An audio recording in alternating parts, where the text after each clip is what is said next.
Manjapra Indira Gandhi cultural ഫോറത്തിന്റെയും INTUC മണ്ഡലം കമ്മിറ്റിയുടെയും സംയുക്ത ആഭിമുഖ്യത്തിൽ മഞ്ഞപ്ര പഞ്ചായത്ത് ഓഫീസിന് മുൻപിൽ പ്രതിഷേധ ധർണ സംഘടിപ്പിച്ചു. പൊതുശ്മശാനം അനുവദിക്കുക, റോഡുകൾ സഞ്ചാരയോഗ്യമാക്കുക തുടങ്ങിയ ആവശ്യങ്ങൾ ഉന്നയിച്ചുകൊണ്ടാണ് പ്രതിഷേധ ധർണ നടത്തിയത്. സമരത്തിന്റെ ഉദ്ഘാടനം ദേശീയ കർഷക തൊഴിലാളി ഫെഡറേഷൻ ജില്ലാ പ്രസിഡന്റ് കൊച്ചാപ്പു പുളിക്കൽ നിർവഹിച്ചു. കൾച്ചറൽ ഫോറം രക്ഷാധികാരി K. സോമശേഖരൻ പിള്ളയുടെ അധ്യക്ഷതയിലാണ് മഞ്ഞപ്ര പഞ്ചായത്ത് ഓഫീസിന് മുൻപിൽ പ്രതിഷേധ ധർണ നടത്തിയത്. പൊതുശ്മശാനം അനുവദിക്കുക, ബസ് സ്റ്റാൻഡ് പ്രവർത്തനം കാര്യക്ഷമമാക്കുക, റോഡുകൾ സഞ്ചാരയോഗ്യമാക്കുക, ചന്ദ്രപുരയിൽ ഓപ്പൺ എയർ സ്റ്റേജ് നിർമ്മാണം ആരംഭിക്കുക, വടക്കുംഭാഗം ചന്ദ്രപുര കവലകളിൽ ശുചിമുറി അനുവദിക്കുക, പൊതുമാർക്കറ്റ് നിർമ്മാണം വേഗത്തിലാക്കുക, മാലിന്യങ്ങൾ നീക്കം ചെയ്യുക, പോലീസ് എയ്ഡ് പോസ്റ്റും CCTV ക്യാമറയും ഏർപ്പെടുത്തുക എന്നീ വിവിധ ആവശ്യങ്ങൾ ഉന്നയിച്ചുകൊണ്ട് Indira Gandhi cultural forum INTUC Manjapra മണ്ഡലം കമ്മിറ്റികളുടെ നേതൃത്വത്തിലാണ് ധർണ നടത്തിയത്.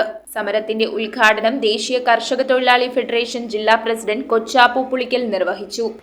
മഞ്ഞപ്ര പഞ്ചായത്തിൽ ഒരു 50 പൈസ പോലും തനത് ഫണ്ടില്ലാത്ത പഞ്ചായത്താണ്. നിങ്ങൾ മനസ്സിലാക്കണം. Block Congress committee president Rajan Pallur, block panchayat അംഗം സരിത സുനിൽ ചാലാക്ക, പഞ്ചായത്ത് മെമ്പർമാരായ Siju Irali, advocate Jacob Mannali, youth Congress ജില്ലാ general secretary Tinu Mobins, Shemitha Bijo, youth Congress മണ്ഡലം president Joseph Thomas, Davis Manavalan, Johnson V Antony, Jomon Oliyapuram, Alex Andu, Dinu George, Shaibi Pappachan, ME Sebastian, Jose Areekkal, PV Joby, Sunny Painadath, Lalu Pulikkathara, Davis Chooramana, KA Varghese, Stilin Mannali, Baiju Kolattukudi, Raju Davis, Nicholas Chiramel എന്നിവർ സംസാരിച്ചു. പാർട്ടിക്ക് നിയന്ത്രണമില്ലേ പഞ്ചായത്ത് ഭരണത്തിൽ? ഈ പാർട്ടിക്ക്, മാർക്സിസ്റ്റ് പാർട്ടിക്ക് നിയന്ത്രണമില്ലേ പഞ്ചായത്ത് ഭരണത്തിൽ?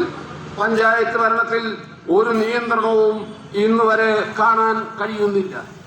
അത്തരത്തിൽ കെടുകാര്യസ്ഥതയും അഴിമതിയും വികസന മുരടിപ്പും ഇവിടെ നടമാടിക്കൊണ്ടിരിക്കുന്നു. News bureau, Angamaly. കുറഞ്ഞ പലിശ, കൂടുതൽ പണം, 30 വർഷത്തെ പാരമ്പര്യം, ഹൃദ്യമായ സേവനം, ഞൊടിയിടയിൽ പണം. സൗത്ത് ഇന്ത്യയിലെ 100% വിശ്വസിക്കാവുന്ന സ്ഥാപനം CFL ക്യാപിറ്റൽ ഫിൻസർവ് ലിമിറ്റഡ്. മാറുന്ന ജീവിതം, മാറാത്ത വിശ്വാസം.